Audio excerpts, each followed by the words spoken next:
Biyahe tayo. At yun, nasa Katarman na tayo.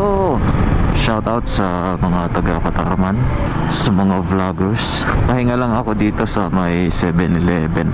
Pahinga lang ako saglit para kabelo ulit sa biyahe. Alright, dito tayo 7-Eleven. Yun yung I Love Simora. Mga ilang kilometers lang, paliko na sa may Gamay. Palapag papuntang Gamay. Dito straight din dito papunta doon sa may Katubig. Papunta doon Katubig, tapos pagpaliko Palapag. Papunta doon Katubig at Snabas. Yun, papunta yun doon. Liliko dito Palapag, yun yung tulay. This way to Palapag. Welcome to Palapag. Alright, ride safe sa mga pumupunta dito. At para makapunta ka din doon sa kabila, dadaanan mo yung bundok na to.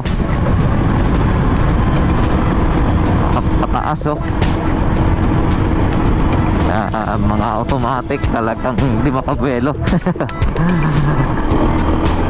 Kasi pataas. Ganyan, tingnan mo yung pataas, 52.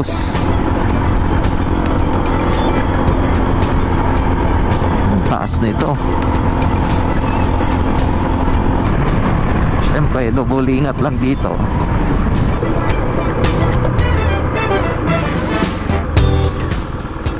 Stop muna tayo dito. Uy, halo no? Laki ng alon.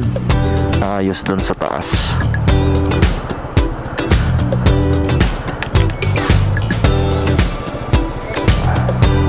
Yan, pwede na pala eh.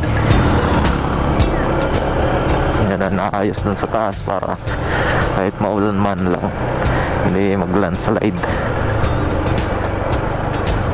Malalaki ang mga bato.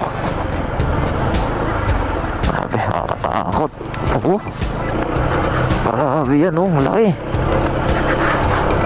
What? Nakakatakot na hulugan. Okay lang sana sa tamang tao. Eh ganun. Alright, dito na tayo sa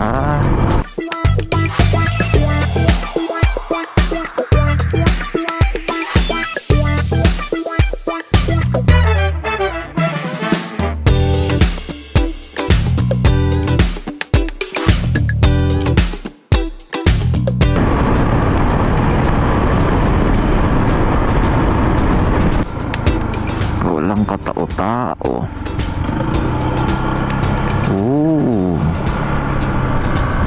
Ang ganda ng mundo. Tao lang ang magulo. Pati tax ko kinuha sa Senado.